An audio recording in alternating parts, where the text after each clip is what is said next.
Donc, je me présente, mon nom est Nelson Jean, je suis conseiller en technopédagogie au Collège de Rimouski et je présente mon ami. Ensemble, conseillère en pédagogie et technopédagogie à l'UQAR.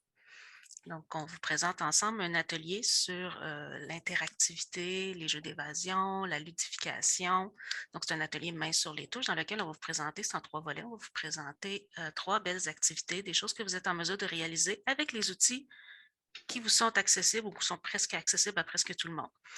Donc, et vous allez être en mesure ensuite d'imaginer tout ce que vous voulez avec vos propres outils, ceux qui vous entourent, etc. Donc, je ne sais pas si ça avait été communiqué avant, mais tout le contenu de cet atelier est disponible sur le Moodle Fadio, donc au Moodle auquel vous avez tous accès en tant que membre de Fadio. Donc, je ne sais pas si rapidement pour vous, c'est quelque chose de possible d'aller vous connecter sur le lien que Nelson vient de déposer. Puis, en commençant d'abord, en plus, par une petite activité d'évasion. Donc, amusez-vous, puis je vous laisse à peu près 2-3 minutes là, pour aller vous connecter, vous inscrire au cours, puis vous accéder aux ressources. Puis, il y a des personnes qui arrivent, fait que j'arrête de parler, je vais répéter mon petit baratin dans 2-3 minutes. Là, pour pas... On demande la clé d'inscription. Oui, c'est quoi la clé d'inscription? Pour remettre en ordre les lettres qui sont en bas, c'est écrit. Oui, c'est ça. Hein? On commence avec Charivari. Mais je ne vous laisserai pas dans la misère trop longtemps. Là. Dans quelques minutes, je vais vous dire c'est quoi. Ça finit par TTE, non? Ça commence par I. OK.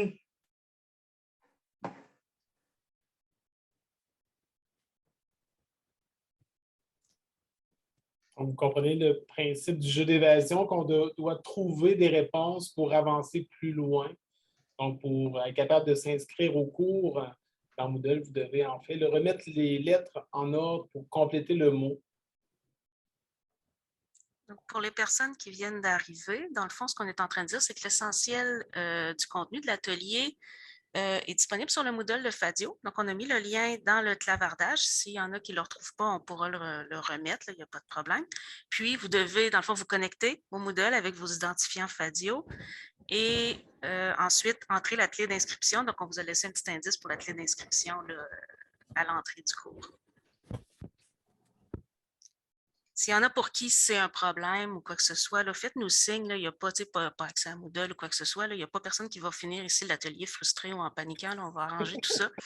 Mais juste essayez-vous quand même. Là. Essayez d'aller voir pour l'instant. Donc, est-ce qu'il y en a qui ont trouvé la clé? Parce que l'idée, ce n'est pas de bloquer là-dessus. Oui, Véronique? Mais j'avais eu un indice au préalable. Ah oui, j'avais donné un indice. Ça commence par I. Puis c'est thématique. C'est en lien un peu avec votre thème d'atelier. Oui, c'est en lien avec notre thématique. Le deuxième mot du titre de l'atelier. Ouais. Ce n'est pas dans la même déclinaison. Non. Donc, l'atelier, c'est... Avec sans accent. Il n'y a pas d'accent. J'ai choisi un mot volontairement pas d'accent.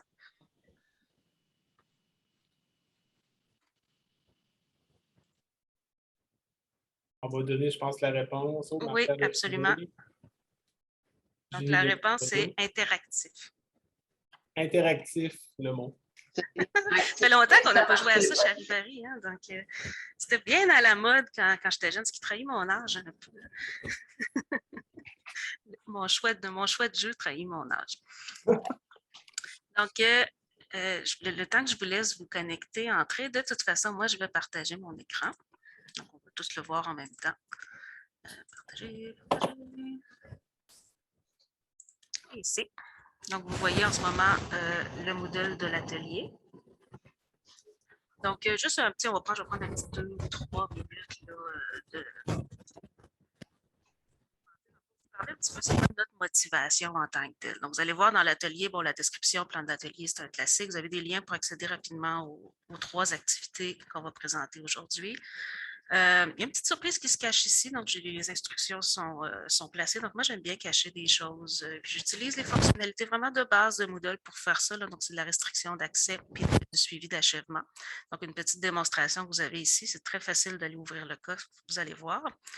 Et on commence d'abord peut-être par quelques petites considérations pédagogiques. Là, je ne lirai pas tout ça. Vous avez vu, j'ai mis plein de stock. Moi, quand je pars Mais, tu sais, à quoi ça peut servir d'optimiser puis d'ajouter de l'interactivité dans nos activités pédagogiques? Je suis pas mal sûre que vous avez tous la réponse ou des éléments de réponse par devers vous, là, mais essentiellement, on va favoriser la réussite. On va maintenir l'engagement, encourager la persévérance scolaire. Donc, lire un texte bien plate sur une feuille versus interagir avec du contenu, ça peut faire toute la différence du monde pour certains apprenants, certains étudiants, certains élèves. Ça stimule la curiosité, le désir d'aller plus loin. Vous allez voir, la première activité est vraiment basée sur cet objectif-là en tant que tel. Donc, ne pas toujours s'en tenir au contenu de la leçon. Qu'est-ce qui est à l'examen? Ça va être à l'examen, madame? Il faut apprendre à aller un petit peu plus loin que ça. Puis, ça s'apprend, ça. Donc, on peut l'apprendre en ajoutant de l'interactivité. Rehausser le sentiment de compétence, donc leur donner des choix qui soient leurs propres agents, qui explorent par eux-mêmes, qui aient le droit d'échouer. Donc, beaucoup de rétroaction. La rétroaction, c'est de l'interactivité, de la bonne rétroaction avec le bon ton selon notre intention et tout ça. Donc, pour toutes ces raisons, là, on considère que c'est quelque chose qui est vraiment important, puis on veut vous outiller là-dedans. Puis, on voulait ne pas vous présenter des outils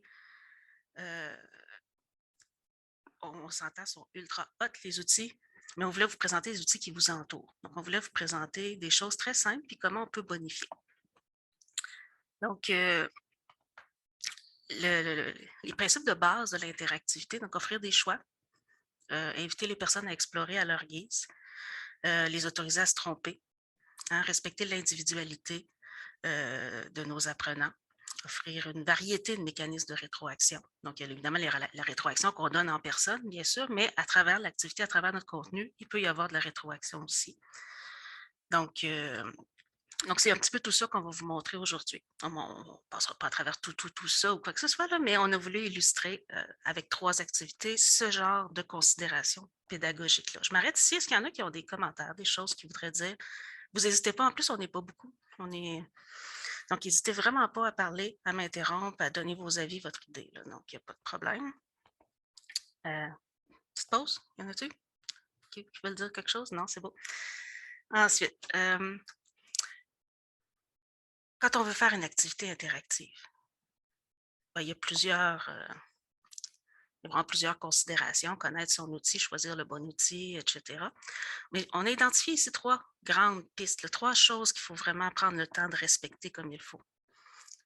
La première, et c'est la plus importante, faire un plan.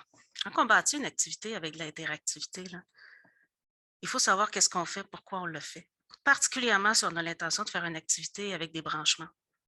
Donc, vous allez en voir des exemples tantôt. Mais une activité qui a des branchements, il faut savoir qu'est-ce qu'on fait. Pourquoi? Dans le fond, pour être capable de planifier une activité qui est à la hauteur de nos ambitions. Donc, on fait ça sur papier, on fait ça sous forme de carte conceptuelle, numérique, papier, quoi que ce soit. Mais on s'assoit puis on planifie comme il faut l'activité, les branchements, qu'est-ce qui doit être fait dans le parcours qu'on planifie. Puis ça nous permet aussi de garder des traces de ce qu'on a fait l'année d'après quand on revient. On ne se souvient plus pas à tout comment on l'a bâti l'affaire, puis on voudrait faire des changements, là, puis ça nous prend plus de temps comprendre ce qu'on avait fait l'année passée que de le refaire de zéro. Donc, on s'est gardé des traces, un bon plan bien fait, ça c'est vraiment idéal. Vous allez en voir un exemple aussi. Donc, on a un plan qui a été fait pour le premier volet, la première activité, la leçon. Donc, un plan qui a été fait avec Padlet. Donc, encore là, des outils, on s'entend, on a pris des outils de base. Deuxième aspect, garder en tête l'objectif pédagogique. Donc, on a toujours une intention pédagogique quand on fait quelque chose. Mais là, quand on arrive à bâtir des scénarios à branchement, des activités d'évasion, des jeux, là, on est dedans à un moment donné, on est vraiment dedans. Mais il ne faut pas perdre de vue qu'est-ce qu'on voulait accomplir. Donc, il ne faut pas trop en faire, il ne faut pas en faire trop peu, il faut être, comme on dit, ça à coche. Mais à ce moment-là, toujours prendre un petit recul, garder en tête qu'est-ce qu'on avait en tête. Et le dernier, non le moindre, on crée par plaisir, pas par obligation. Donc, on respecte nos propres limites, on regarde ce que c'est pas parce que l'autre à côté a fait ça, qu'on est capable de faire ça ou qu'on désire faire ça. Puis, on se donne des chances, on est bienveillant envers nous-mêmes. On commence petit et on bâtit au fur et à mesure qu'on prend de l'expérience là-dedans. Donc, ça, moi, je trouve ça vraiment important de vous dire ça. On ne s'emballe pas, on y va mollo. Mais on va faire des belles choses. Donc, on va rentrer tout de suite dans le premier. Donc, le premier qu'on a pris, c'est la leçon de Moodle. Une activité qui vient avec Moodle qui est méconnue. On a pas tant de monde que ça qui l'utilise finalement. Les raisons, je ne sais pas c'est quoi les raisons. Probablement parce que ça apparaît plus compliqué que ça en a l'air pour certaines personnes. D'autres personnes se disent, ben, j'en ai pas besoin, ça fait des questions, mais moi, je préfère prendre le test. J'ai d'autres façons de m'y prendre. Peu importe la raison, il reste que souvent, on n'a pas exploité son potentiel. Donc, ici, ce qu'on veut vous montrer avec la leçon d'exploration, c'est l'idée qu'on place un jeune devant une mission. Donc, sa mission ici, dans ce cas-ci, c'est explorer les planètes du système solaire. Donc, vous voyez que j'ai fait quelque chose qui est de niveau deuxième cycle du primaire, premier cycle du secondaire. Là. Donc, on explore les planètes du système solaire et on leur offre le choix. On leur offre des choix, donc des branchements. On les laisse être l'agent par eux-mêmes de leur cheminement. On leur offre aussi la possibilité de revoir le contenu, mais en prenant l'autre chemin. Ça veut dire qu'ils ne répètent pas toujours la même chose. Ils peuvent le refaire d'une autre façon. Et on leur propose aussi des petites quêtes secondaires, là, les fameuses side quests qu'on voit dans les jeux vidéo. Donc, stimuler leur curiosité. Les quêtes secondaires sont facultatives, donc quelqu'un peut dire non, droit au but, moi, je veux absolument juste étudier la matière, je veux le profil des planètes, puis c'est juste ça que je veux. Puis, il y en a d'autres qui vont vraiment adorer butiner, aller se promener, aller regarder d'autres choses, découvrir. Donc, on offre ces possibilités-là dans la leçon. Donc, je vais passer très, très vite dedans. Je vais vous inviter plutôt après à l'explorer par vous-même, à aller voir. Elle n'est pas complétée. C'était vraiment juste une démonstration là, du potentiel de la leçon. Donc, ce n'est pas une vraie leçon qui a été faite dans un vrai contexte. C'est sûr que dans ce contexte-là, j'aurais mis plus de contenu, ça aurait été plus beau. Mais on va voir qu'on a l'idée ici. Donc, j'embarque dedans. Sommes-nous prêts pour le décollage?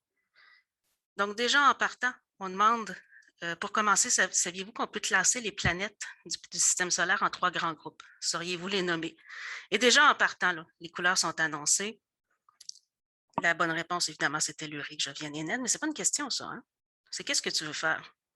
Tellurique, jovienne et naine, ça, c'est le chemin direct. Pour les petits comiques, j'ai mis comique, jovial et saine. Donc, êtes-vous curieux d'aller voir qu'est-ce qu'il y a là? Si vous l'êtes, vous allez cliquer. Même chose, astéroïdes, satellites et comètes. Ce n'est pas 3 grands groupes de planètes, mais c'est intéressant. Ça fait partie du système solaire. Donc, ça, c'est pour les curieux. C'est pour ceux qui veulent garder les planètes pour après, mais qui veulent en voir plus. Donc, vous voyez un peu le concept de la quête secondaire ici. Et ça, on peut en mettre régulièrement dans nos contenus. Donc, quand on prend, par exemple, comique, jovial et saine, tu aimes jouer avec les mots. Donc, je présente du vocabulaire, l'étymologie du nom des planètes. On sait que ça vient souvent de la mythologie romaine ou grecque. Donc, on a une petite présentation sur la mythologie, l'origine du nom des planètes, des grands mots riches ici, étymologie, mythologie, ce genre de choses-là. Donc, on peut apporter au jeune qui est curieux, qui a envie d'aller plus loin, puis celui qui ne veut pas, il laisse faire, puis retour et continue de manière plus sérieuse. Donc, les 3 groupes de planètes, on décrit les planètes, etc. Et là, on t'invite, là, c'est ici le premier branchement. Moi, je t'invite à choisir comment tu désires naviguer. Es-tu du genre à vouloir une visite guidée, à vouloir comprendre les liens entre les choses? Es-tu du genre à vouloir... tu vas prendre la trajectoire thématique. Toi, tu aimes qu'on te présente les choses, qu'on te les mâchouille un petit peu? Ou es-tu du genre à vouloir faire les choses dans l'ordre? Tu vas prendre l'itinéraire systématique. Systématique, c'est planète par planète. Donc, j'explique un petit peu pourquoi tu ferais ce choix-là. Tu as toujours le droit de revenir en arrière. Donc, si je prends la trajectoire thématique, puis je change d'idée, je peux faire un retour au choix du parcours et finalement prendre l'itinéraire systématique. Donc, ça, il n'y a pas de problème. L'idée des branchements, c'est d'offrir du choix. Donc, là, je vais quitter, je vais juste continuer trajectoire thématique. Vous voyez un peu le principe. Encore là, on leur offre de choisir leur horaire. Donc, c'est des visites guidées, oui, mais tu peux choisir ton horaire. Qu'est-ce que tu veux faire en premier? Donc, par exemple, tu veux commencer par les planètes telluriques. Tu arrives par les planètes telluriques, etc. Après ça, les planètes joviennes. Donc là, je vais quitter la leçon. Vous comprenez un peu le principe. La leçon se finit sur un test de révision. Avant les tests de révision, il y a des petites pauses ludiques, des petites pauses de vocabulaire aussi. Donc, on a mis du contenu sur le vocabulaire, mais on propose aussi un petit exercice un peu plus tard sur le vocabulaire. Donc, je vais quitter la leçon parce que ce n'est pas nécessairement le but, c'est de la faire ensemble. C'était juste de vous illustrer puis vous inviter après ça à aller jouer dans cette leçon-là puis regarder comment c'est fait. Donc, je vais quitter la leçon juste pour aller vous montrer comment ça se planifie tout ça. Donc, d'ouvrir le Padlet et voir comment ça se planifie. Donc, vous reconnaissez ma première page, prêt pour le décollage. Mon petit chat curieux et mon petit comique, donc mes 2 quêtes secondaires. Et le départ vraiment du contenu. Donc, mon contenu, je l'ai mis en blanc. J'ai choisi un code de couleur. Moi, quand je fais des cartes conceptuelles ou des schémas de concept, je choisis toujours des couleurs. Donc, j'ai choisi ici des couleurs. Donc, on reconnaît les 3 groupes de planètes, le choix de parcours qu'on peut prendre, avec après ça le déroulement, les petites pauses. Donc ici, on ferait dans l'itinéraire systématique, on ferait Mercure, Vénus, Terre, Mars, et on s'arrêterait ici on prendrait une petite pause pour un petit exercice avant de continuer l'exploration des planètes. Mais la pause, elle est facultative. Quelqu'un qui ne veut pas la faire tout de suite, il n'y a pas de problème, peut la faire plus tard. Elle est prévue à la toute fin, là, donc après le test de révision, si quelqu'un décide de le faire. Et fait intéressant, j'ai mis la pause mythologique dans le premier parcours et la pause curieuse dans l'autre parcours. Ça veut dire qu'à chaque parcours qu'on fait, donc si on refait la leçon, on n'a pas nécessairement les mêmes activités bonus, ce genre de choses-là. Donc, c'est tout le genre de choses qu'on peut faire avec l'activité leçon. Et la nécessité de la planification, c'est parce que vous n'avez pas vu qu'est-ce qu'il y avait l'air au début, mon Padlet, là, mais j'ai été obligée de faire des choix. J'ai changé d'idée. Je me suis ramassé toutes mêlées dans mes flèches. J'ai simplifié mon affaire. J'ai changé mes poses de place. Donc, j'ai fait toutes sortes de choses. Puis si je n'avais pas eu ce plan-là, je pense que je n'aurais jamais fait de leçon. Donc, je voulais illustrer ça aussi, là, que ce n'est pas nécessairement simple. Des fois, on se ramasse à multiplier les pages. On se dit, je veux-tu vraiment multiplier les pages? Est-ce que c'est vraiment utile pour mon participant ou si je pourrais revenir en arrière? Donc, puis simplifier les choses, puis à la place, rajouter un bonus plus loin. Donc, j'ai fait toutes ces réflexions-là, tout ce développement-là. Après ça, vous l'avez vu dans la leçon. Donc, je voulais juste, c'est vraiment rapide, c'est vraiment vous illustrer rapidement qu'est-ce que la leçon peut faire, puis vous montrer un petit peu l'impact que peut avoir le fait d'avoir le droit de faire ses propres choix pour un jeune. Donc, de dire, moi, je choisis ça. Puis quand on le refait, la leçon, ce qui est le fun, c'est qu'on peut choisir de faire la même chose ou de l'explorer d'une autre façon. Donc, je vais arrêter mon partage. Est-ce que vous avez des commentaires, des choses que vous voulez ajouter, des expériences similaires que vous avez faites peut-être avec cette activité-là, quelque chose comme ça? Non? Moi, tu me le fais découvrir. La leçon, ça a toujours été bien nébuleux pour moi. Fait que je trouve ça le fun de voir cette activité-là, puis d'avoir un exemple concret de comment je pourrais l'utiliser. En fait, je trouve ça beaucoup plus cool que ce que je pensais que ça allait être cool. Tu iras jouer avec, puis nébuleux, je trouve ça très beau comme mot en rapport à la thématique que j'ai choisie finalement.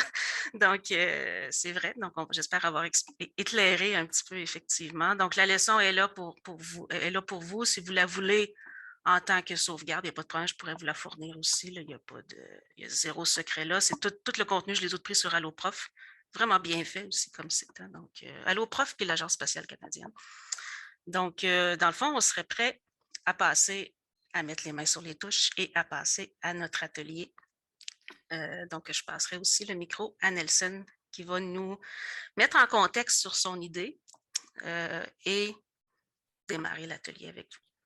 Merci Geneviève. Avant d'aller plus loin, qu'est-ce qu'on a vu? Qu'est-ce que Geneviève a fait? Elle a mis beaucoup de texte dans la leçon, mais oui, c'est possible de mettre des photos, des vidéos à l'intérieur des pages aussi. Hein.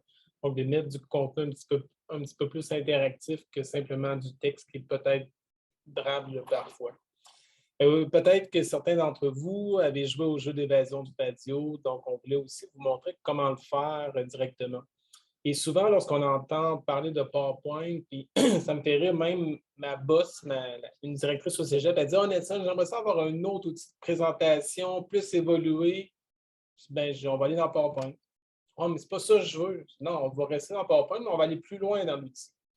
Au lieu d'apprendre d'autres outils, bien, on va tout simplement approfondir les outils. Et souvent, lorsqu'on pense à PowerPoint, on pense que c'est de la première, après c'est la deuxième, la troisième, et ça va jusqu'à la fin de la présentation. Mais en même temps, si on met l'accent sur une navigation qui est plus contrôlée, bien, on est capable de faire des super de belles choses. Donc, le jeu d'évasion que vous avez peut-être joué, que vous allez peut-être, après la télé d'aujourd'hui, aller voir, même dans le cours Moodle, le lien est plus bas. Donc, c'est vraiment là, de pouvoir avoir un contrôle tout au long de la présentation et de nous-mêmes actionner des choses. Donc, c'est vraiment le principe qu'on voulait vous montrer derrière au niveau du PowerPoint dynamique. Dans la section 2, vous avez là, la possibilité de pouvoir télécharger le fichier PowerPoint pour réaliser les exercices. Ou si vous êtes dans le monde Google, vous avez aussi la possibilité d'avoir le lien pour créer une copie Google Slide pour la présentation. C'est le même document en soi, un ou l'autre. Je vais partager mon écran pour que vous puissiez voir aussi la même chose et je repartagerai tantôt. Donc, vous voyez mon écran. Pour ma part, si ça ne dérange pas, je vais rester dans le monde Google ou même PowerPoint. Un ou l'autre, vous voyez, c'est la même présentation. À travers la présentation, qu'est-ce que j'ai fait? Puis durant ce temps-là, vous avez la possibilité de télécharger le document sur votre poste. Je me suis amusé un petit peu. Et l'objectif derrière ça, mon intention, c'est de vous faire découvrir le cadre de référence de la compétence numérique, donc d'approfondir vos connaissances là-dessus, mais aussi, je veux que vous appreniez quelques fonctionnalités de plus à travers l'outil de PowerPoint que peut-être certaines d'entre vous, certains, maîtrisez déjà assez correctement. Donc, j'ai fait un petit chemin d'apprentissage. Donc, le chemin, on le voit lorsqu'on rentre dans la présentation.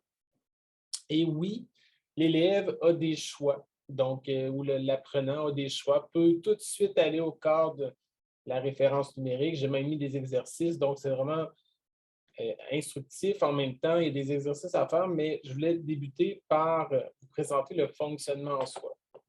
Donc, vous voyez que si je clique dans ma présentation partout, ça ne change pas. OK? J'ai bloqué, en fait, cette option-là parce que je fais réafficher la même page au clic.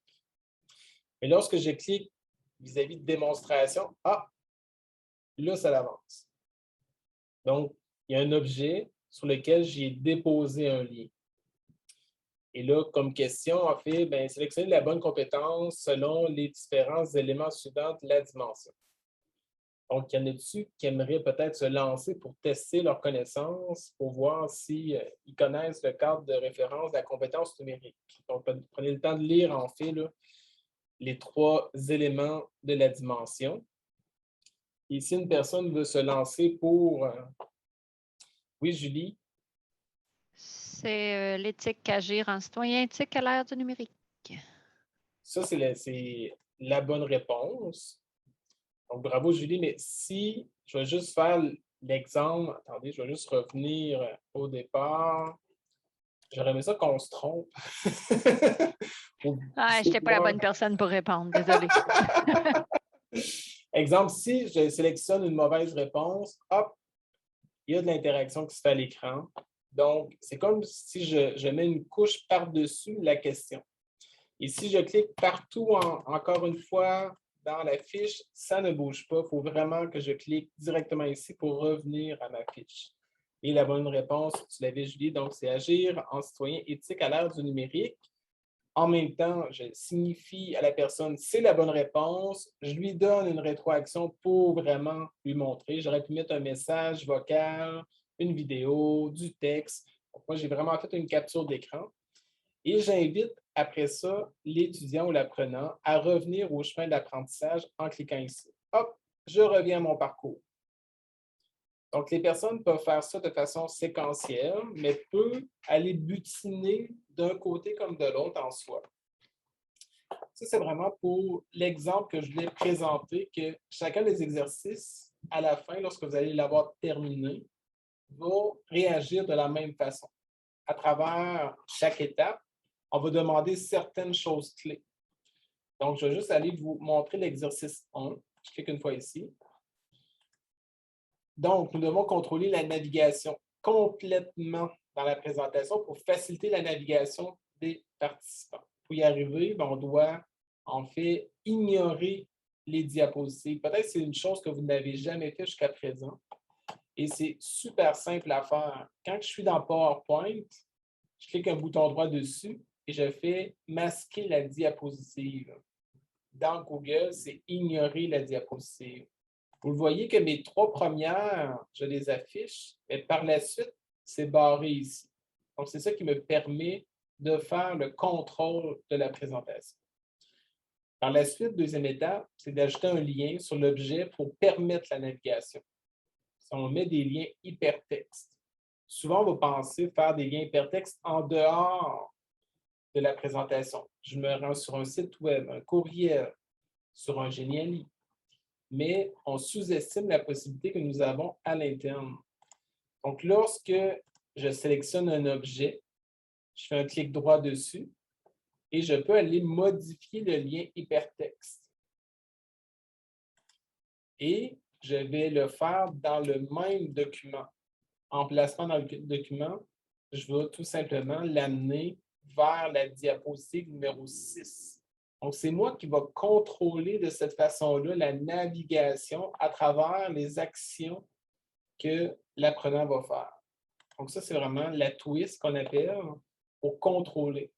Si je sélectionne complètement ma fiche et je fais un clic droit dessus, modifier le lien hypertexte, vous allez voir que je le fais ramener à lui-même.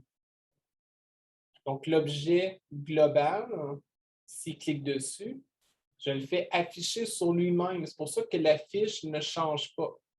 Elle va simplement avoir une répercussion lorsqu'on va sélectionner les boutons d'action. Ça peut être un texte, une image, un bout de phrase, quoi que ce soit. Et c'est moi qui vais contrôler de cette façon-là l'action de l'étudiant. Et par la suite, on doit ajuster l'ordre des formes sur la page. Quand on va mettre plusieurs images, plusieurs formes, l'une par-dessus l'autre, il faut s'assurer que mes boutons soient, autrement dit, par-dessus l'ensemble de mes composantes. Ça, c'est vraiment primordial. Donc, je fais ici, continuer ici. Donc là, ça, c'est juste un élément d'information. Donc, c'est la dimension communiquée à l'aide du numérique pour être capable de réaliser l'exercice 1.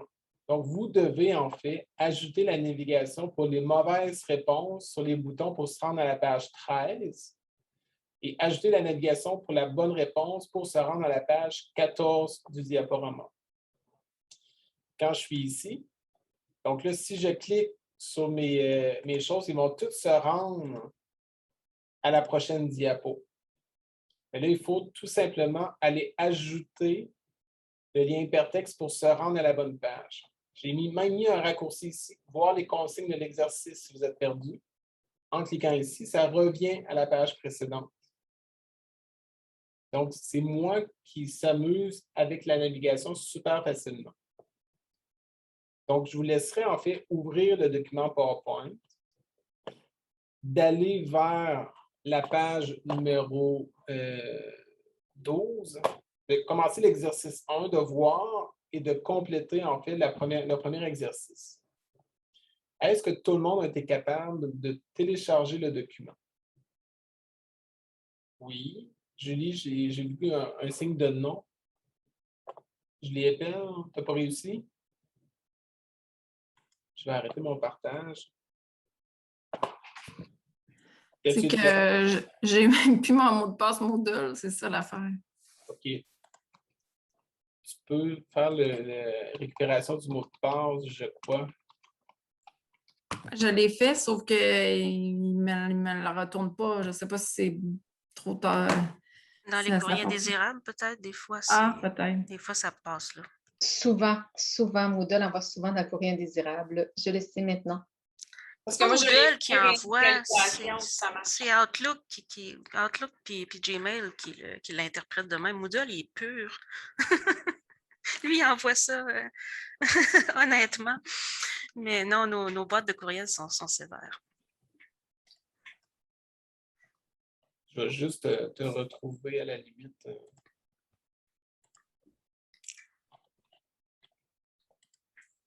Les autres personnes, pendant ce temps-là, vous avez la possibilité de débuter l'exercice, donc de faire un bouton droit sur les boutons et d'aller activer la navigation correctement.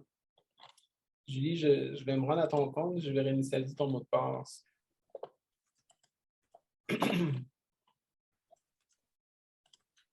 Vu qu'on est un petit groupe, Geneviève, on peut tous rester ensemble, je crois, puis on peut répondre. Oui, je pense que oui. Si jamais il y a une réelle nécessité, on pourra partir avec une ou deux personnes. Mais pour l'instant, là, je suis en train, dans le clavardage, de vous donner quelques petits trucs PowerPoint pour ceux qui ne savent pas. Là. Donc,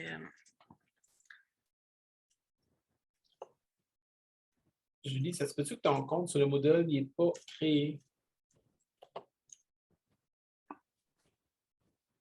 Je ne le vois pas. Essaie de le créer, voir, s'il te plaît. Ouais, c'est ça que j'étais en train de faire.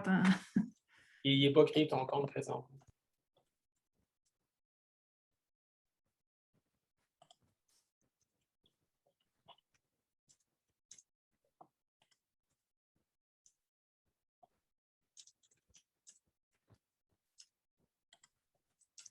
Si tu veux le mettre dans le clavardage, à la limite, Julie, donne-moi ton courriel. Je vais t'envoyer le fichier PowerPoint directement.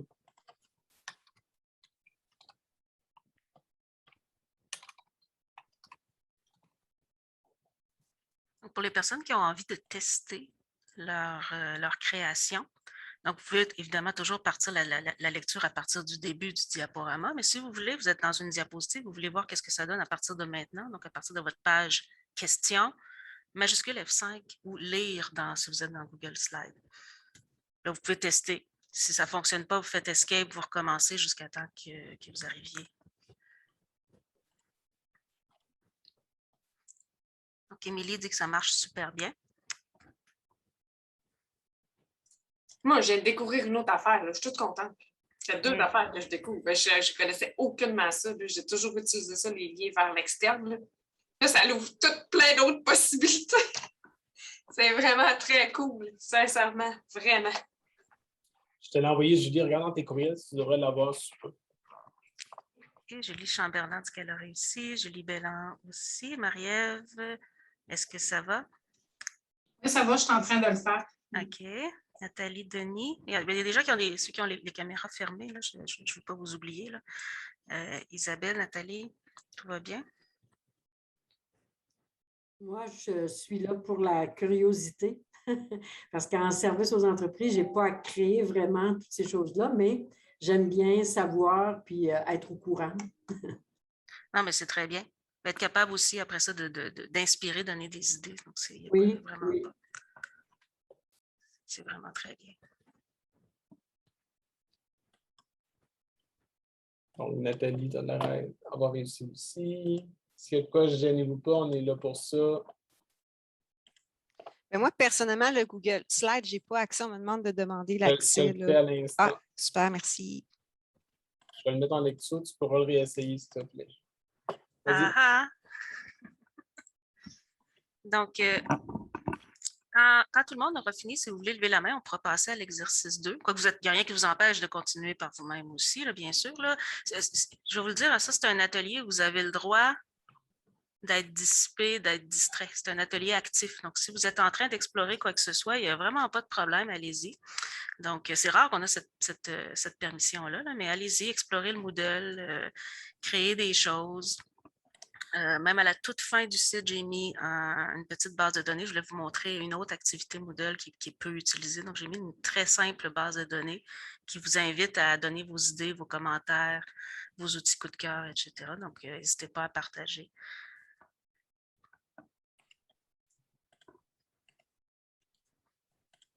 Donc, l'exercice 1 permettait d'avoir un contrôle sur des objets et en mettant des liens. Le deuxième exercice, c'est vraiment l'apparence pour amener un petit peu une gamification dans les diapositives. Donc, vous avez peut-être constaté que lorsque je posais une question, puis comment ça a été construit en fait, le jeu d'évasion de Padio, j'avais une première fiche dans laquelle je mettais les questions, les réponses, et là, je faisais comme cette mise en page-là.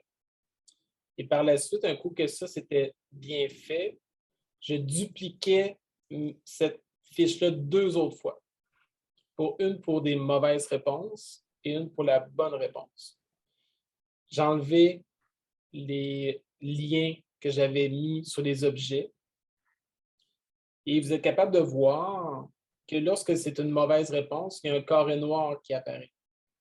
Pour montrer une apparence, pour dire « Oh, ça, c'est une mauvaise réponse ». Donc, en fait, quand une personne clique sur une mauvaise réponse, on affiche une nouvelle fiche de présentation. Et pour l'usager, c'est comme si c'est juste « Ah, ça a changé ». En fait, c'est une autre fiche de présentation dans laquelle on met un ombrage sur la forme complète et on met « Non », clique ici pour recommencer. L'objet noir qu'on met, on le met par-dessus complètement et par la suite, on va aller mettre les autres objets. Donc, l'écriture, vous savez, c'est comme multicouche. Donc, j'ai ma fiche de fond, j'ai ma question, mes réponses. Après ça, je vais mettre une zone ombragée sur l'ensemble de ma fiche pour cacher, pour dire ça, c'est en arrière-plan.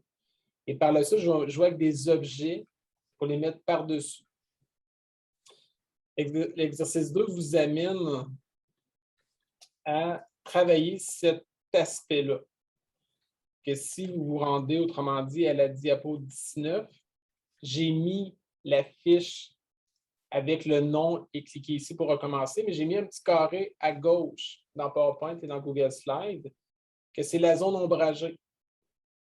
Donc là, vous êtes capable de déplacer en fait cette zone-là par-dessus ma fiche de présentation.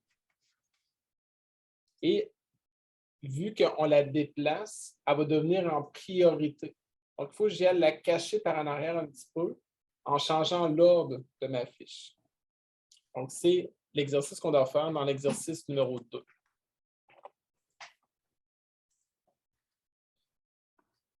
Donc, à la page 17, vous allez voir qu'il faut ajouter le corps ombragé, changer l'ordre pour le placer derrière la fonction recommencer et d'ajouter un lien sur la fiche elle-même. Donc, lorsqu'on met, on est capable, ça c'est quelque chose qu'on ne pense pas, hein, d'aller placer un objet qui est transparent par-dessus ma fiche de présentation.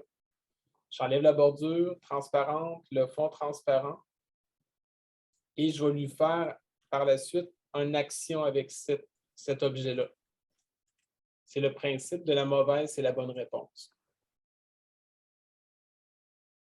Donc, vous pouvez amorcer tranquillement l'exercice numéro 2. Sinon, complétez l'exercice 1 si vous n'avez pas terminé encore. Et prenez le temps de lire, tout est bien inscrit. Tout,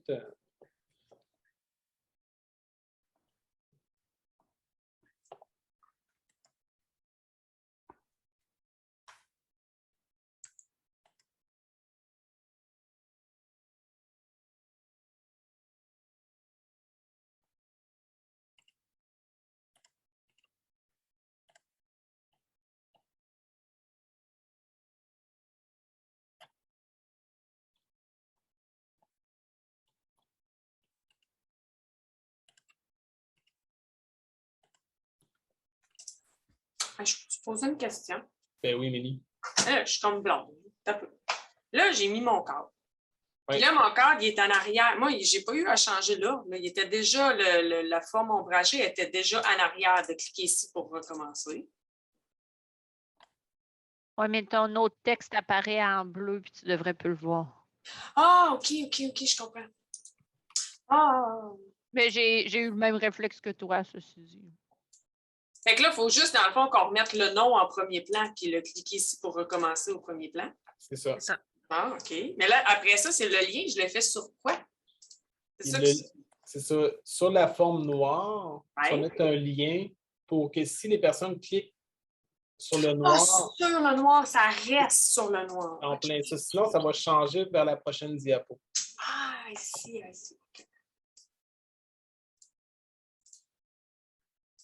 Puis là, après ça, je change-tu le lien, le cliquer ici pour recommencer qui me ramène à la diapo d'avant? Vérifie s'il est bon, mais s'il est bon, tu n'as pas à le faire, mais sinon, tu dois le faire. Il est bon, il est correct. Il était correct. Je n'ai pas mis trop d'étapes par exercice parce que je ne voulais pas non plus vous perdre. Je voulais que chaque fois que vous appreniez quelque chose. C'est bon, ça, c'est bon. Merci.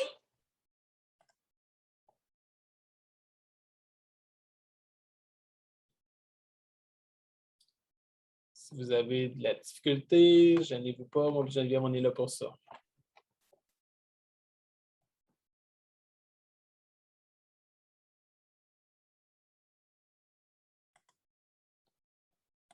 De plus en plus, il y a beaucoup de personnes qui se lancent vers les Geniali. Je ne sais pas si vous avez vu, là.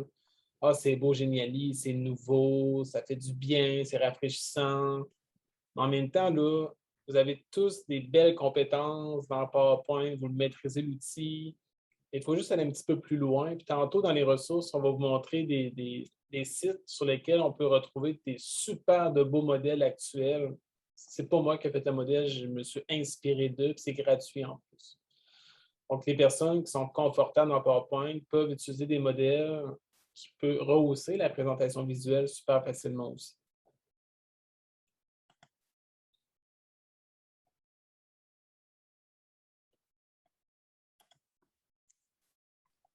Y a-t-il des personnes qui ont complété l'exercice 2?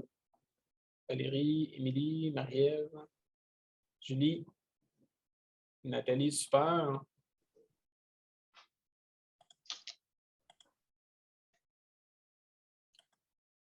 Moi, je dois quitter. Je vais réécouter ça sur l'enregistrement. Très Pas de intéressant. problème, Julie, merci.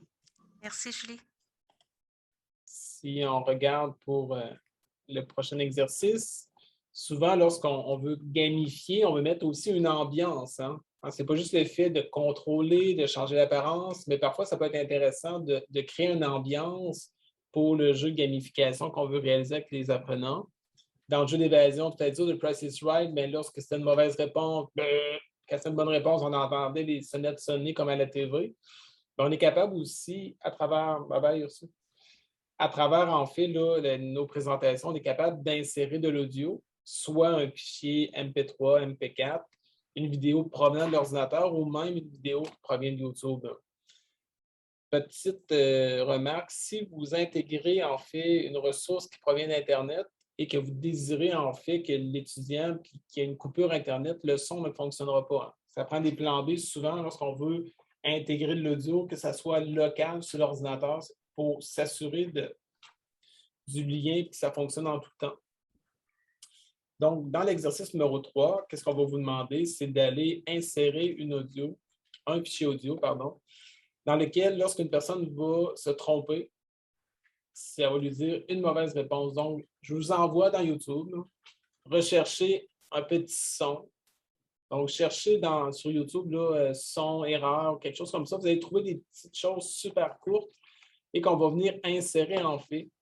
J'ai une question, Nelson. Oui, Julie.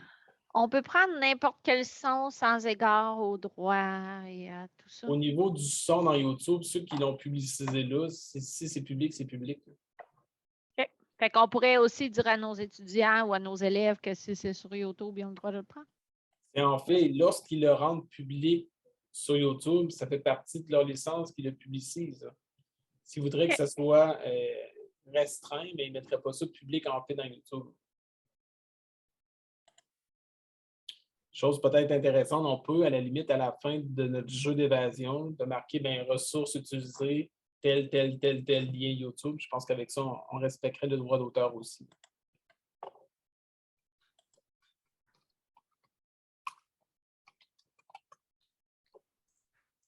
Et là, je dois être poche en Moses parce que je cherche sur YouTube son erreur, puis j'ai juste des tutoriels qui me disent comment mettre un son. Il y a sûrement de quoi que tu peux trouver, non?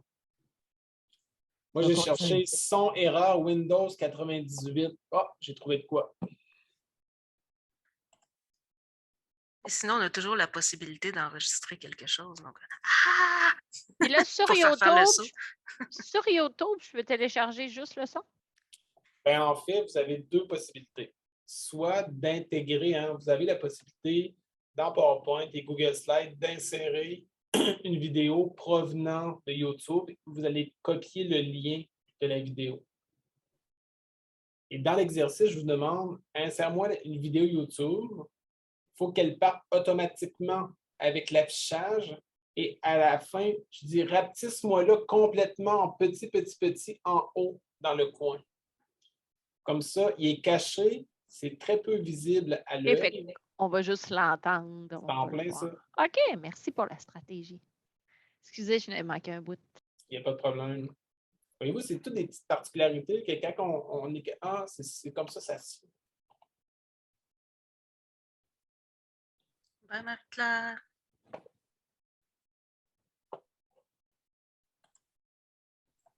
Ben, merci beaucoup. C'était Madame Marie-Claire, Continue à regarder ça. Je m'excuse parce que j'ai quelque chose d'autre à l'horaire à 3 pas de heures. problème. Merci, là. Bye-bye.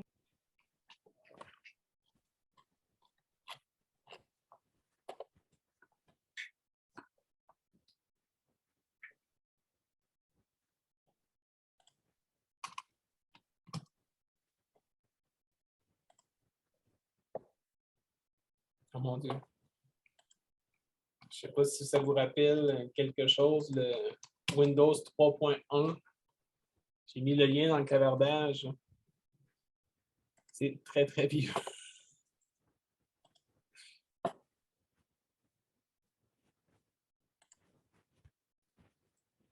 Moi, ça me rappelle les souvenirs.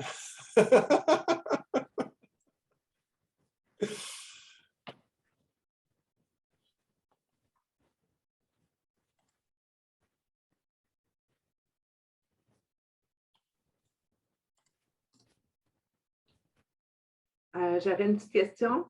Oui, Nathalie. Une fois que j'ai trouvé un son sur YouTube, je ne suis pas habituée d'aller chercher juste un son. Puis là, je ferai un lien avec une image, par exemple, ou un... En fait, tu es dans PowerPoint. Oui. Tu vas dans le menu Insertion. OK. Vidéo. Et tu vas sélectionner Vidéo en ligne. Tu le vois-tu à ton écran? Série. Insertion vidéo, vidéo en ligne. Là, il va te demander le lien. Tu vas coller le lien. OK. Donc, ce n'est pas audio que j'indique, c'est un lien de la vidéo. C'est en plein ça, ouais. Même si c'est le son que je vais chercher et non l'image. C'est ça. Et en rapetissant ton objet au minimum, en haut à droite, ça va être très, très minime, mais l'usager ne s'en rendra pas compte. Et ça va apparaître aussitôt que la diapositive apparaît.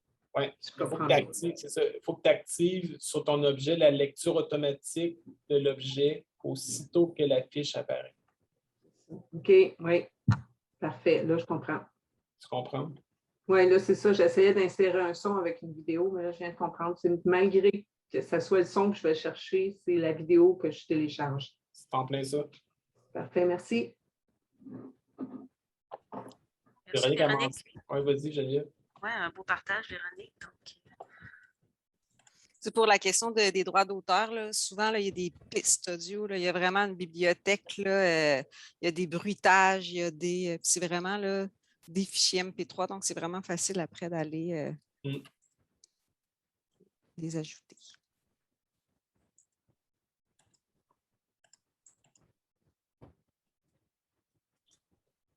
La présentation aussi, vous êtes capable de la garder pour voir aussi comment que toute la navigation elle a été faite, la construction. Là, ça peut être un modèle que vous pouvez reprendre aussi pour repenser un autre jeu, de le décliner de façon différente aussi. Plusieurs possibilités.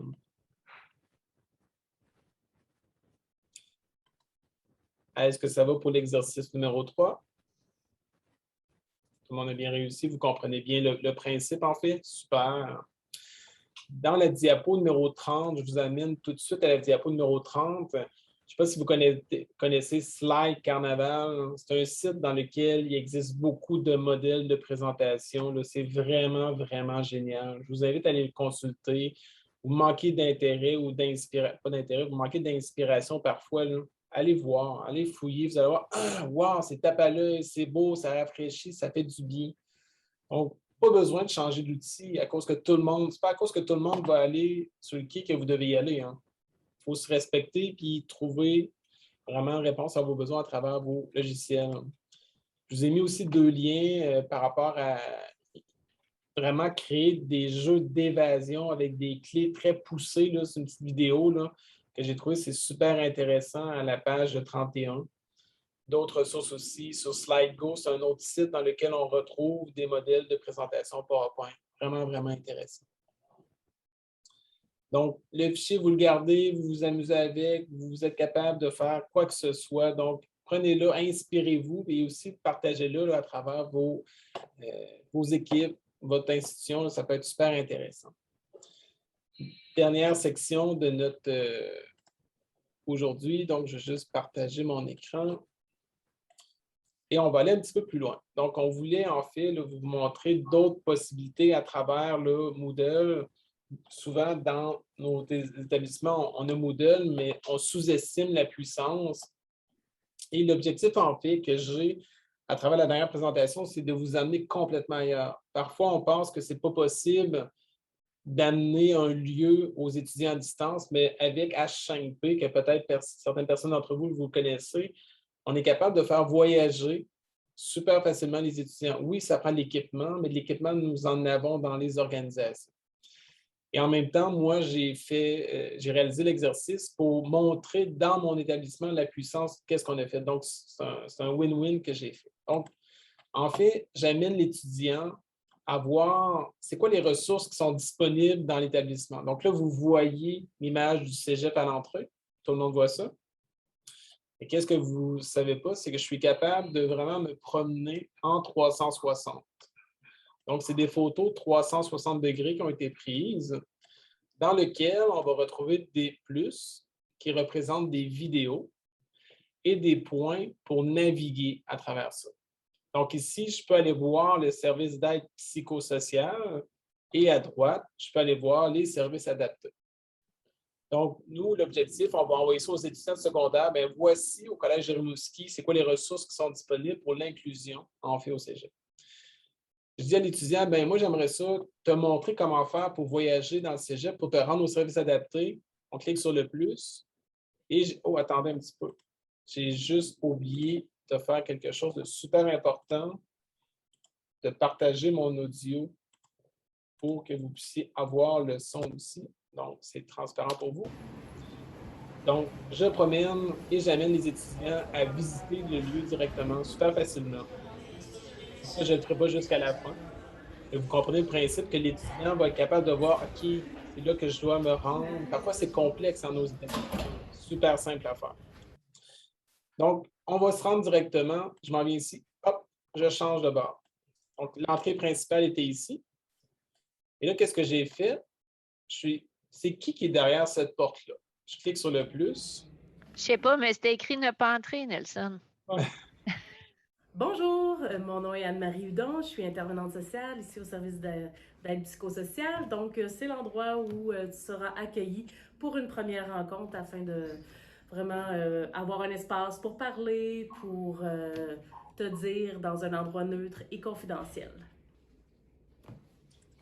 Donc, c'est vraiment intéressant de pouvoir mettre des vidéos. Donc, les points qu'on peut mettre, on peut mettre du texte, des images ou des vidéos. Je continue ma visite. Ah, il y a un autre point ici. C'est comme un petit jeu, hein? J'amène l'étudiant à voyager. Ah, il y a un autre point. Je m'en viens ici. Là, ici, j'ai plusieurs... Oh, j'ai 3 personnes ici. Je peux aller voir c'est quoi. Je peux aller voir ici. Bonjour, mon nom est Jade Bourgeois. Je suis conseillère en service adapté. Alors, avec moi, ce que tu vas faire, si tu as un diagnostic émis par un professionnel, je vais faire l'analyse de tes besoins pour ensuite mettre en place ton plan d'intervention. Alors, ça va me faire plaisir de te rencontrer. Bye! Donc, vous comprenez le principe que j'ai réalisé ça avec plusieurs acteurs et actrices pour montrer nos ressources à l'interne. Mais c'est super simple à faire. La seule chose que ça vous prend une caméra 360. Et souvent, dans vos organisations, au Carrefour Techno-Numérique, nous, c'est juste qu'on a apprêté, que vous avez sûrement à l'UQAR ou partout, là, des petites caméras 360. On prend une photo et après ça, on l'intègre super facilement. Et par la suite, on va mettre des points d'intérêt. Si, exemple, j'aimerais démontrer quelque chose à distance, OK? Je présente un lieu physique ou quelque chose d'historique ou un équipement spécialisé. Et j'aimerais ça indiquer chaque partie super facilement. Je clique sur un plus, je m'enregistre, je fais une capsule, je la téléverse dans Moodle et c'est en lien facilement par rapport à ça. Je vais juste vous montrer comment ça se travaille en soi. Donc, je suis dans le Moodle. J'active dans le menu ici des paramètres de mon activité H5P. Et c'est la notion de taux virtuel qu'on appelle. Là, vous allez voir les points que j'ai mis. Je peux les déplacer super facilement. Je peux les mettre où est-ce que je veux pour faire le lien. Et ici, je peux mettre un texte pour ajouter quelque chose à un texte. Donc, exemple, donne. Et là, le point, je peux le mettre où est-ce que je veux dans mon écran. Voyez-vous qu'il fait la perspective quand même. Ça, c'est vraiment intéressant. Donc, je peux mettre des éléments graphiques, des jeux.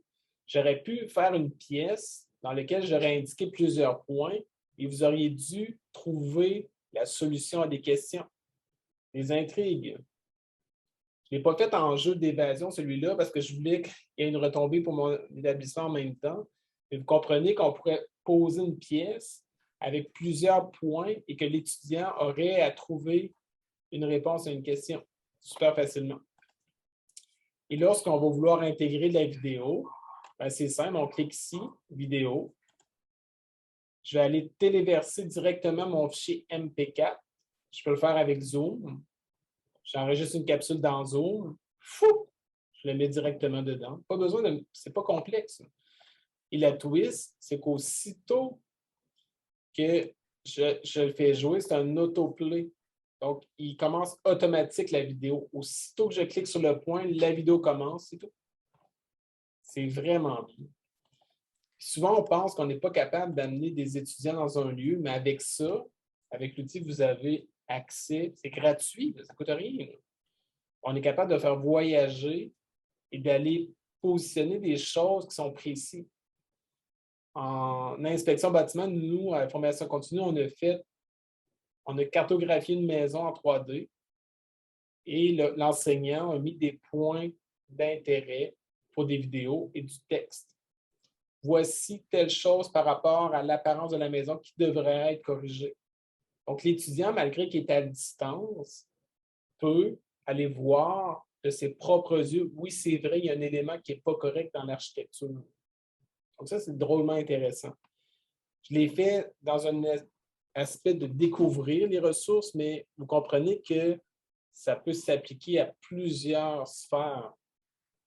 Exemple, en soins infirmiers, je veux présenter quelque chose, mais en même temps, je vais faire un petit jeu ludique. Mais regarde, parcours l'hôpital et trouve des indices qui sont cachés. Mais en même temps, trouve-moi les erreurs que tu vois au niveau des médicaments, le placement, la logistique en soi. Donc, c'est vraiment intéressant jusqu'où qu'on peut pousser cette réflexion-là et que vous le voyez, c'est vraiment là, dynamique et très, très visuel en soi. Oui, Julie? C'est-tu obligé que ça soit une photo 360 ou on pourrait le faire avec une photo normale? Là? 2D, on peut faire une 2D. photo 2D, oui. On peut faire une photo même s'ils appellent ça 2D. le 360, là, on pourrait utiliser une image pas 360 puis ça marcherait. Oui, c'est en plein ça. Okay. On a la possibilité de mettre une photo 2D, donc juste une apparence normale, ou là, c'est vraiment 360. Lorsqu'on est comme ça, mais ça parle beaucoup. OK, c'est ça. Puis vous le voyez, là, c'est complètement... C'est ça qui est vraiment, vraiment... Selon moi, ça, il y a beaucoup de potentiel pédagogique avec ça. Tant aussi longtemps qu'on ne le voit pas, on n'est pas capable de le concevoir. Mais c'est une preuve de concept que je voulais faire pour l'équipe, nous ici en même temps. Puis là, ça parle, ah, wow, voici qu'est-ce qu'on est capable de faire. Vos premières... Oui, Nathalie? Ton micro est fermé, Nathalie. Ah, c'est ça. En fait, serait-il possible de revoir comment tu es allé choisir cette option-là dans paramètres? Oui, en fait, si je reviens, là, je vais revenir au cours. Hein. Je vais activer mon mode édition.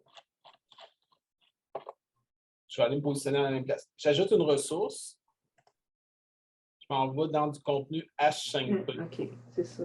À l'UQAR, je crois qu'il n'est pas par défaut installé sur le serveur. Non, cependant, vous êtes capable de... les filles sont là, ils vont comprendre la possibilité pédagogique. Vous avez la possibilité aussi d'aller sur h5p.org pour créer, en fait, un élément directement là et par la suite d'intégrer un code d'intégration. Et le plus simple serait de l'avoir directement dans Moodle pour que vous l'ayez. La différence, beaucoup, là, c'est que quand il est intégré, on peut avoir les achèvements d'activités puis tout ça de Moodle. Il s'utilise très bien aussi quand on va le chercher sur Internet, mais on n'a pas les achèvements. Là. On ne peut pas savoir que l'étudiant l'a fait ou pas fait. C'est ça. Donc, c'est le tour virtuel qu'on a ici. Et à l'intérieur de ça, on va aller déposer en fait des scènes qu'on appelle. Donc, quand je clique sur une nouvelle scène, soit que c'est une image 360 ou que c'est une image statique qu'on appelle. Donc, c'est l'image que Julie, tu parlais. On met notre image, tout simplement. J'en ai dessus. Je vais mettre ma grosse face. Je fais down, puis ça va tout simplement mettre l'image. Et sur mon image, je peux mettre des points. Me voici et je me positionne tout simplement. Puis là, je peux mettre plusieurs scènes et faire des liens entre mes scènes. Puis quand je l'enregistre et je l'affiche, ça me prend un texte ici. Donc, les personnes, quand je vais cliquer dessus, je vais voir ma face. Puis quand je clique, voici le texte. Donc, je peux aller mettre des spécifications, des données techniques, des procédures, des étapes de réalisation pour la méthode de soins. Vraiment, vraiment beaucoup de choses. Puis l'élève, c'est le fun parce que c'est interactif. H5P permet le côté interactif que Moodle ne permet pas à la base. C'est une couche de plus, je crois. Ça répondait-tu à ta question, Nathalie? Vous avez une bonne question? Bon. Oui, c'est parfait. Donc, c'est vraiment bien par rapport à ça. Puis H5P, c'est pas juste ça. Hein. Il y a d'autres choses par rapport à ça. Mais moi j'avais trouvé que c'était intéressant de vous montrer cette possibilité-là pour, en même temps, des jeux d'évasion, de parcourir, de trouver des indices. C'est dans cet aspect-là qu'on voulait vous le présenter. Oui, j'avais une autre petite question tantôt. Tu avais des plus puis tu avais des petites flèches. Oui, les flèches permettent de sauter de scène en scène. Quand j'ai plusieurs donc, d'une autre photo à une autre photo, c'est ça? En plein ça. OK. Exemple, on présente le corps humain en plusieurs parties et je saute d'une partie à l'autre par le biais de la flèche super facilement. Vous allez pouvoir vous amuser, l'expérimenter aussi, le vivre directement. Il va rester dans le Moodle, il va être accessible. Je vais juste enlever ça ici. Vous avez en fait le site, les ressources, donc h5p.org. C'est disponible ici, c'est gratuit, ça ne coûte rien. Hein. Puis si vous faites la demande pour l'installer, il n'y a pas de frais supplémentaires à part l'installer sur le serveur en soi, mais ça donne beaucoup de possibilités en soi. C'est vraiment intéressant. Je vais arrêter mon partage. Y a-t-il des questions par rapport à ce que je viens de présenter? Y a-t-il des choses que vous aviez déjà fait dans le passé? Non, sûrement pas. C'est nouveau. Et vous allez voir qu'il y a vraiment là, une possibilité pédagogique incroyable au niveau de la représentation, l'identification. Des fois, les schémas ne sont peut-être pas clairs, mais on est capable de mettre des choses interactives super facilement. Et à travers les photos, ce n'est pas juste des points d'intérêt, on peut même poser des questions. Donc, si je clique là, ça me pose une question avec des réponses puis de la rétroaction aussi. Donc, ça, c'est vraiment génial. Jusqu'où on peut amener on peut en fait apprendre en s'amusant avec ça. C'est ça que j'aime vraiment. Là. Vraiment intéressant. Moi, je dois vous quitter, mais je voulais vous dire un immense merci. Ça a été vraiment un très, très, très chouette atelier où j'ai vraiment appris beaucoup. Merci, Émilie. Vraiment, good job. Beau travail. Bon cours. Merci. Ça fait vraiment le tour de notre présentation qu'on voulait faire aujourd'hui. Avant de vous dire le mot de bonjour, je voulais vraiment remercier Geneviève. On a fait un beau travail d'équipe. Puis j'adore travailler avec cette fille-là. Là. Ça a été un plaisir incroyable, Geneviève. Puis je voulais te partager les fleurs devant tout le monde. Merci. Là, pour c'est ouvrir vraiment un le plaisir de coffre, travailler. là, ça marchait comment pour le coffre? Il fallait avoir ouvert tout parce que moi, j'ai peut-être manqué des petits mini-bouts parce que j'organise la rencontre des partenaires. Oui. Ah, ben le coffre, on n'en a pas parlé. Ça, c'était des petits Easter eggs qu'on a mis dans le cours comme ça. Mais il faut juste visiter une fois chacune des ateliers. J'ai utilisé le suivi d'achèvement, donc puis j'ai respecté le fait qu'il y en a qui utilisent Google Slides et d'autres PowerPoint. Donc, c'est un ou l'autre des deux, puis H5P, puis la leçon. Il faut juste les toucher. Il y a pas de... J'aurais pu mettre des pointages et tout ça, j'aurais pu être méchante un petit peu, mais non. Puis là, vous pouvez voir la belle citrouille que j'ai mis. Puis je vous invite à la décorer dans votre tête. Vous n'avez pas idée comment j'ai eu du plaisir à faire le Moodle. J'en fais presque plus de Moodle maintenant. Puis là, si je comprends bien, ce cours Moodle-là, il reste toujours accessible quand on va dans la zone réservée aux membres sur le site de Fadio. Parce que là, je viens de le voir, là, il est dans le menu de gauche, puis il va rester là, même si on sort puis on revient, on peut toujours y retourner. Oui. On va le rendre plus visible en soi là, dans l'arborescence de Moodle pour la remonter. Là. Il était comme caché pour le construire et l'atelier. Et on va le rendre plus public, mais on voulait que ça devienne comme une ressource disponible en même temps. Là. À travers vraiment tout ce qu'on génial. fait, c'est vraiment bien. Bravo. On va laisser le charivari, mais on va donner la réponse en petit en dessous. Pour le monde comme moi qui ne l'ont pas, là. Moi, le pire, je suis arrivée, j'ai pris un screenshot que j'ai envoyé à ma collègue, puis je pense que je suis fatiguée, là. C'est quoi le mot, là?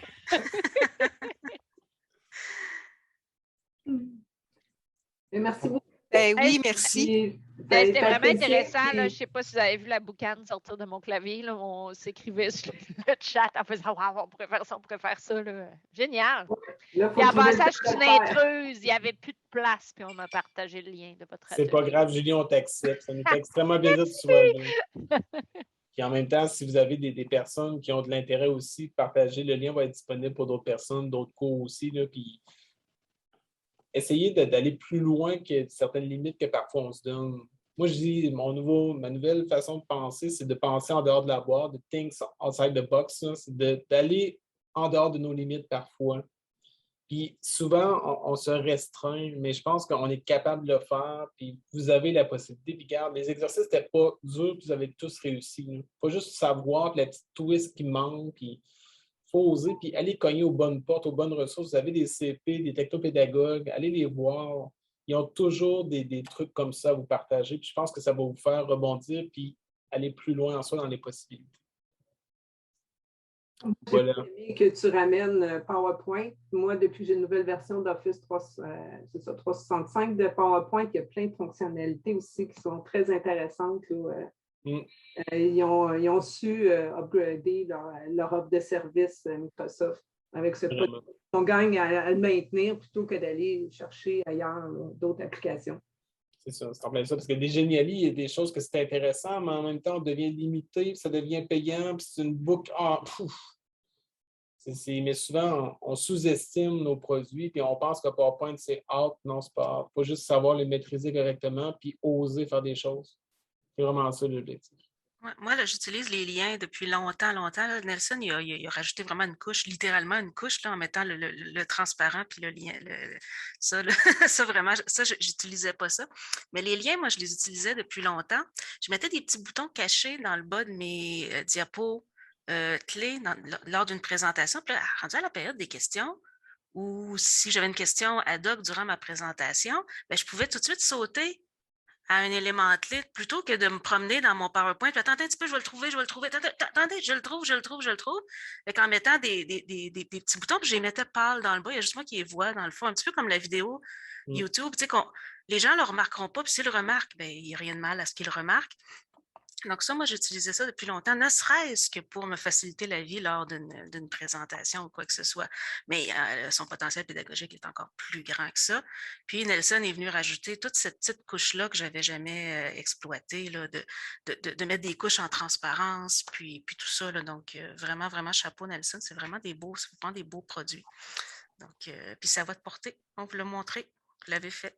Donc, tout ce qu'on vous a montré aujourd'hui est à votre portée. La leçon Moodle a été un peu moins bien décrite ou quoi que ce soit, mais tout de suite maintenant, là, je me mets à votre disposition si jamais vous avez envie de l'exploiter ou quoi que ce soit. Il n'y a pas de problème, là, on pourra regarder ça. Bravo, merci beaucoup. Merci beaucoup tout le monde. Beaucoup. Belle fin de semaine.